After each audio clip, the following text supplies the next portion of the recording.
Baik, kalau tidak ada pertanyaan yang lain, kita lanjutkan.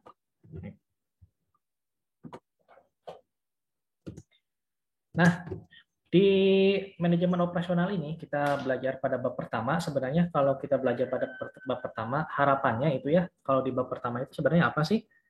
Jadi harapannya itu yang pertama mahasiswa bisa paling tidaklah mendefinisikan, tahu arti tentang manajemen operasional atau manajemen operasi ya.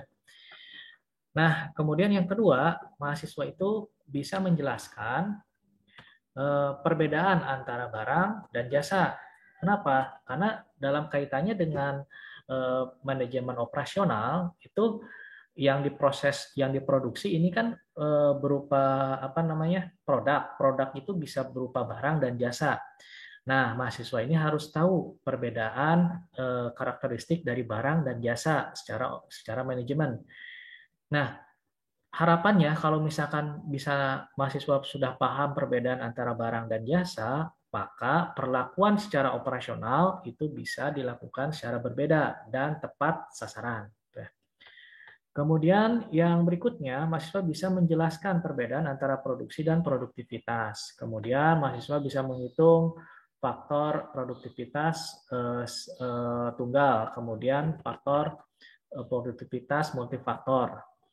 Kemudian mahasiswa juga mengidentifikasi variabel-variabel kritik, variabel-variabel krusial atau variabel-variabel penting di dalam meningkatkan produktivitas. Ya, ini seperti ini.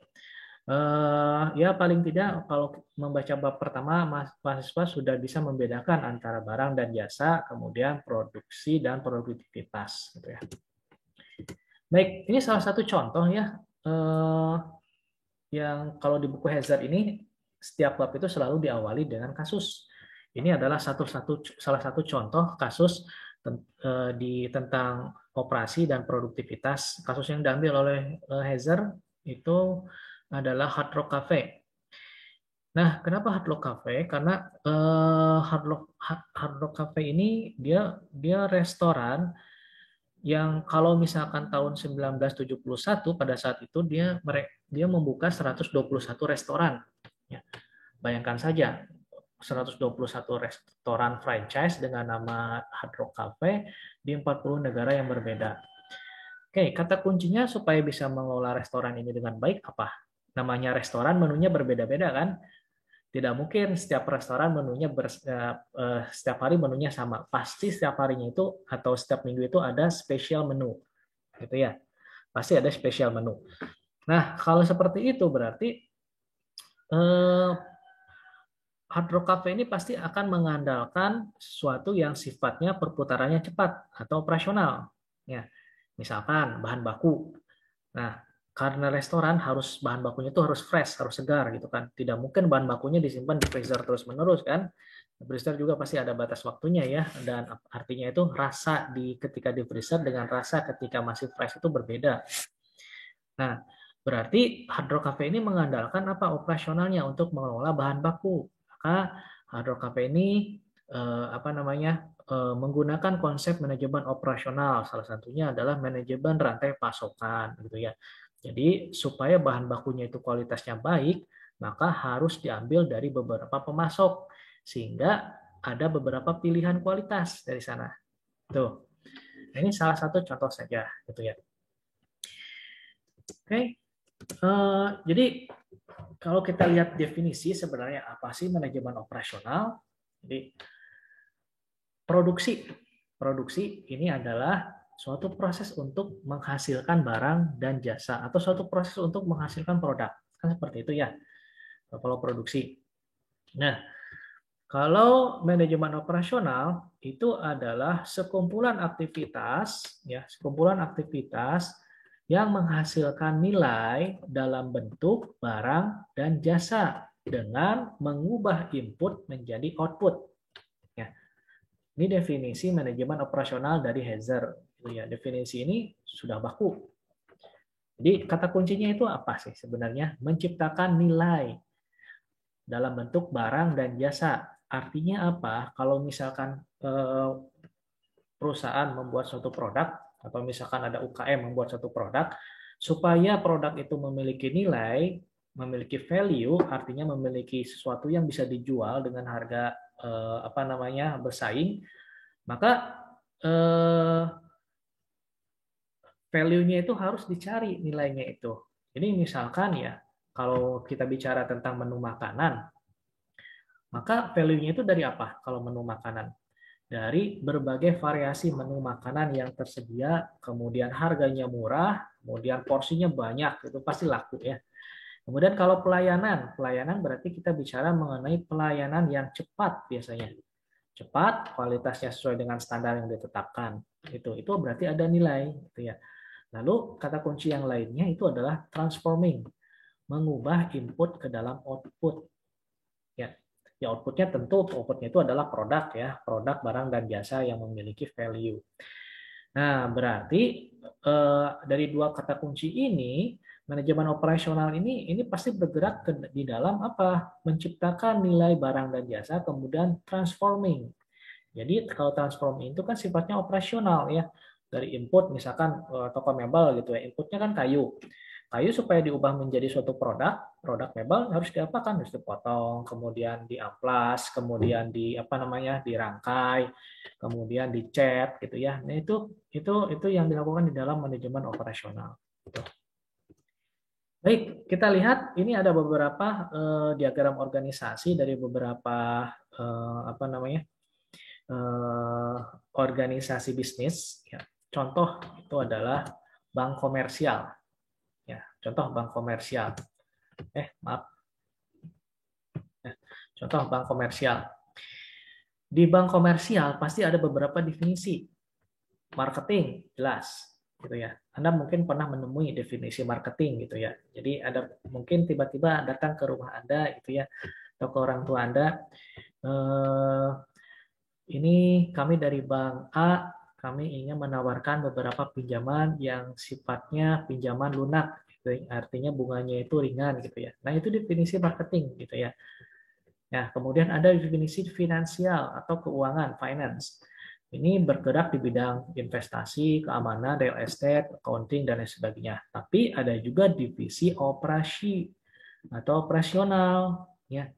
Kalau divisi operasional, kalau bank, produknya itu apa? Bank. Barang atau jasa? Jasa kalau bank itu kan jasa pelayanan terhadap pelanggan atau jasa pelayanan terhadap nasabah gitu ya. Sehingga divisi operasi itu berkaitan dengan ini, berkaitan langsung dengan nasabah. Contohnya adalah teller gitu ya. Kemudian cek clearing itu pengecekan rekening koran gitu ya. Kemudian pengoleksian gitu ya. Kemudian untuk transaksi, kemudian layout tata letak juga iya, ini menjadi bagian dari operasional ya. Kemudian maintenance sistem, kemudian keamanan sistem, ini bagian dari operasional. Nah, kita lihat contoh lagi struktur organisasi yang lain. Contoh adalah industri pesawat terbang. Ini ada definisi keuangan pasti, ada definisi marketing pasti, gitu ya. Kemudian ada divisi operasional. Nah, operasional kalau industri pesawat terbang, produknya apa? Jasa ya, jasa terhadap penumpang pesawat. Nah, berarti ada definisi maintenance pesawat, ya, suku cadang, kemudian ada definisi maintenance fasilitas, kemudian catering, mungkin kalau kita boarding pass, ternyata pesawatnya itu delay, itu pasti kita ini kan, kalau delaynya itu bisa nyampe 4 jam, 5 jam, biasanya oleh maskapai penerbangan disediakan snack atau ya fasilitas catering sambil menunggu, biasanya snack 1 bungkus atau 2 bungkus gitu ya, ala kadarnya. Nah, seperti itu.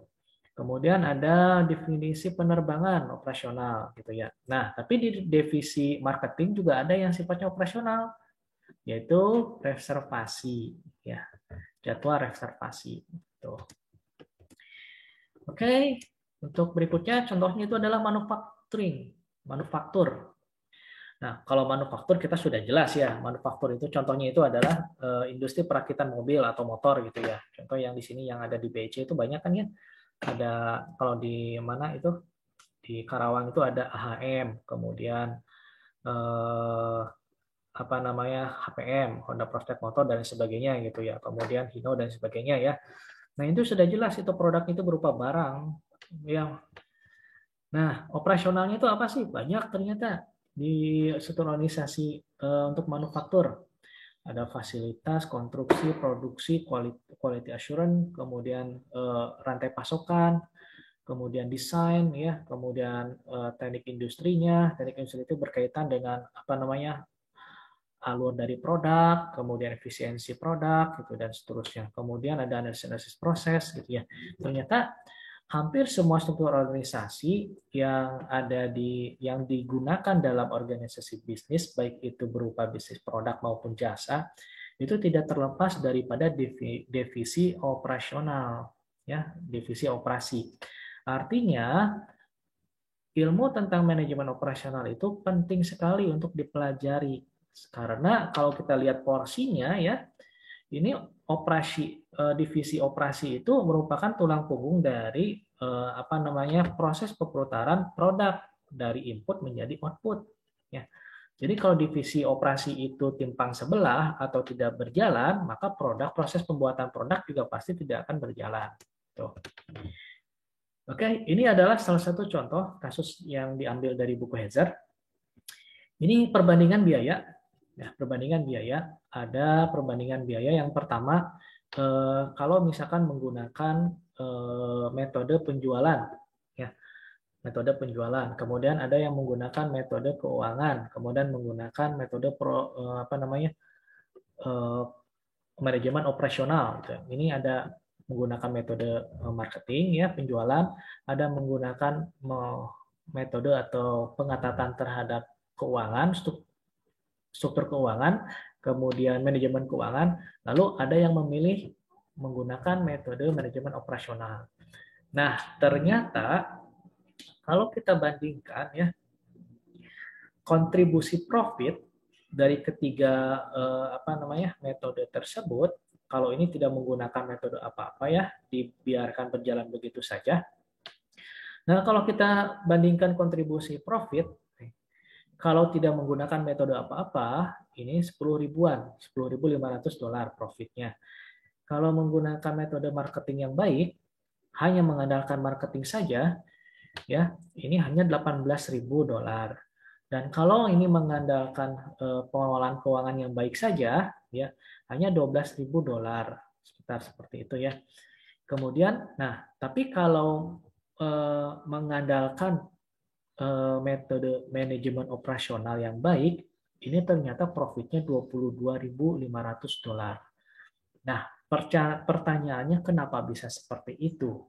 Ya, ternyata di dalam manajemen operasional kalau kita lihat buku bakunya saja dari Hezer ya, buku minimalnya saja dari Hezer, manajemen operasional itu mencakup segala aspek, baik itu pengelolaan keuangan gitu ya, pencatatan yang baik gitu ya, kemudian pengelolaan kualitas produk, kemudian efisiensi sumber daya manusia, itu ternyata itu adalah ranah-ranah dari manajemen operasional.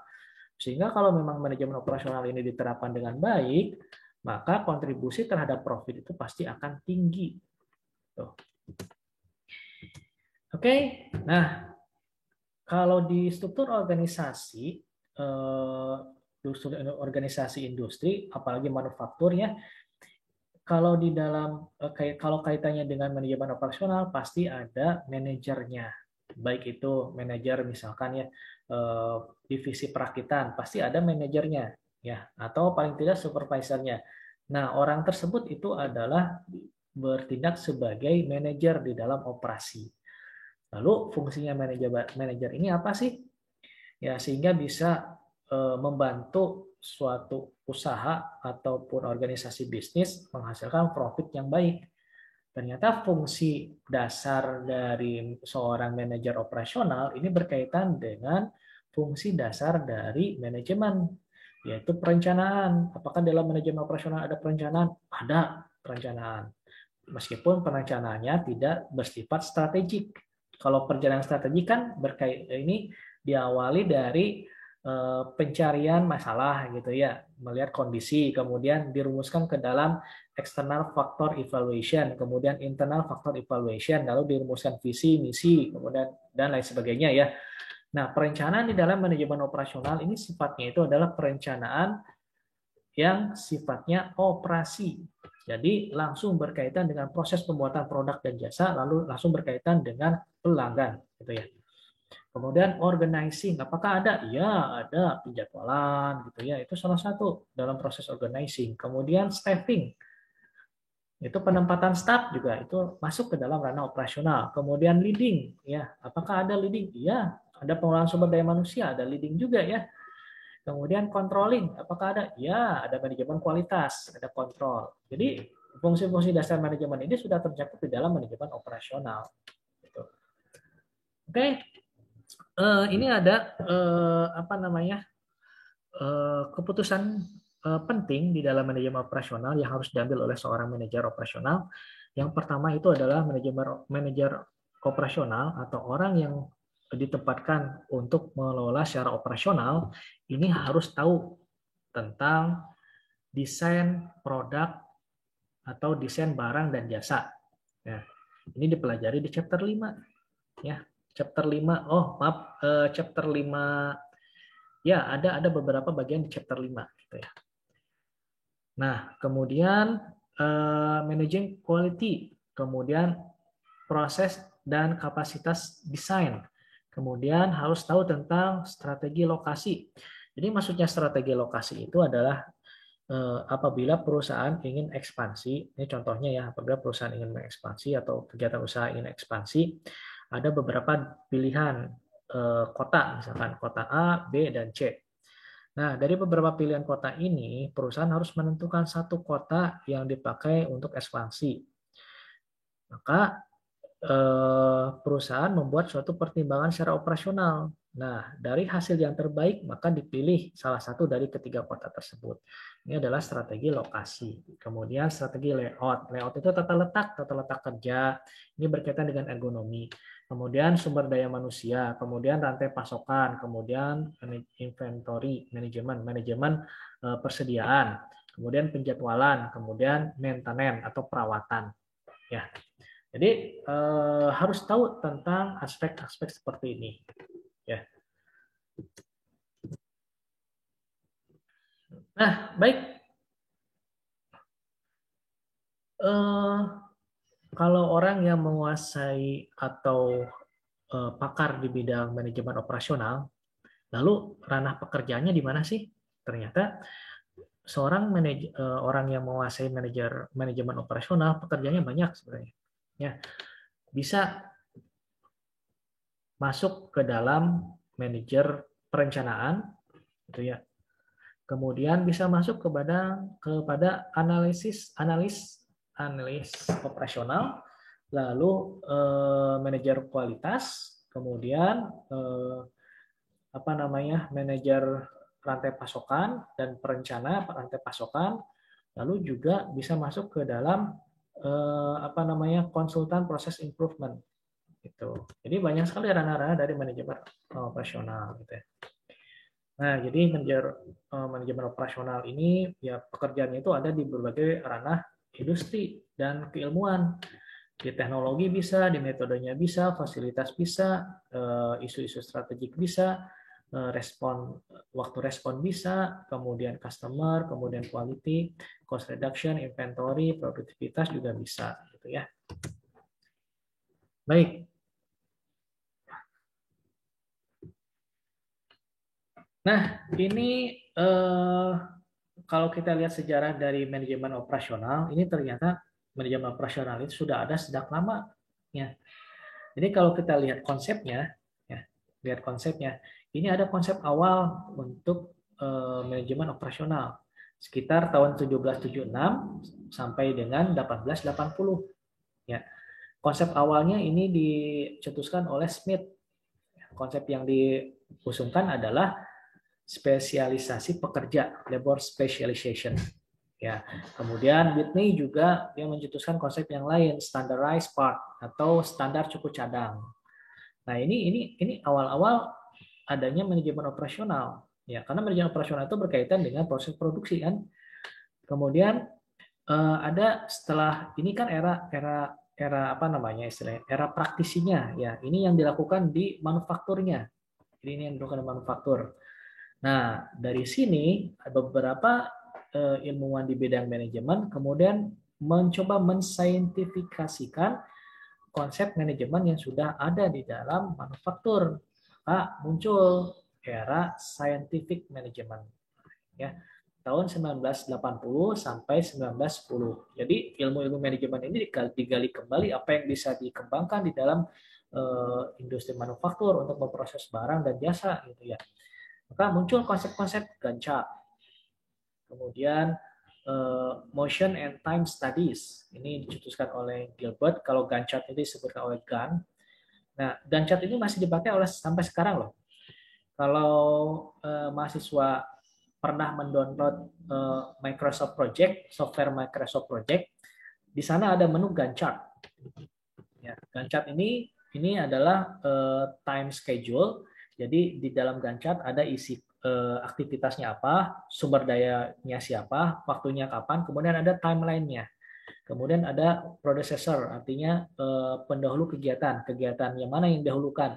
Kegiatan A, B, C, D, atau kegiatan yang lainnya. Gitu ya.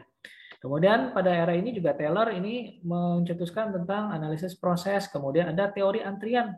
Ternyata teori antrian yang sekarang masih dipakai itu sudah lama ternyata oleh Erlang ya.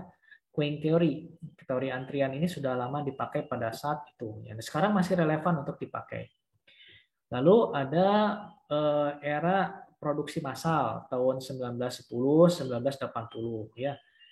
Statistic sampling, economic order quantity, linear programming, material requirement planning gitu ya. Lalu kalau yang sudah kita lalui sekarang ya, saya skip ya ke yang sekarang yaitu adalah mass customization era ya 1995 sampai 2010 yang sudah kita lalui. Era yang sekarang itu apa? Pengembangan dari ini ya, apa? Era industri 4.0. Ya, sekarang mungkin ada beberapa negara sudah mulai menuju 5.0. Nah, itu era apa sih? Era semua itu digitalized, kemudian less human labor, kemudian yang kedua itu semua terkoneksi secara cloud computing atau cloud data atau internet cloud computing. Ya, jadi semua itu semua di era-era digital. Maka di era yang sekarang ini muncul beberapa apa namanya teknologi-teknologi baru yang bisa membantu dalam industri. Contohnya adalah augmented reality, kemudian virtual reality kan sudah ada ya. Kemudian yang banyak sekarang dipakai itu perpaduan antara augmented reality dengan artificial intelligence gitu. Ini kita masuk kepada era itu ya. Meskipun saya yakin Indonesia belum masuk ke era itu. Indonesia masih menapak berjalan di era ini. Mass customization era. Ya, contohnya Anda datang saja ke salah satu industri, ya, lihat mesin-mesin yang dipakai di industri, bagaimana proses penggunaannya. Ternyata banyak sekali mesin-mesin di industri ya yang di Indonesia ini masih menggunakan mesin-mesin lama gitu ya. Ya mungkin hanya industri otomotif mungkin yang menggunakan mesin-mesin yang baru, robotik gitu ya. Tapi seperti industri-industri apa namanya kain gitu ya, garment itu kebanyakan itu mesin-mesin lama. Baik. Oke, sampai di sini ada pertanyaan tidak? Sampai di sini.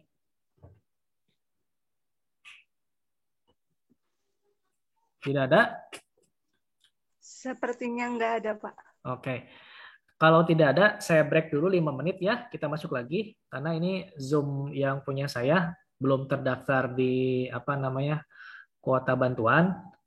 Jadi masih 40 menit Zoom meetingnya ya. Oke, kita break dulu 5 menit lalu kita masuk lagi ya sebentar. Tidak akan lama kok. Iya, Pak. Ya, baik.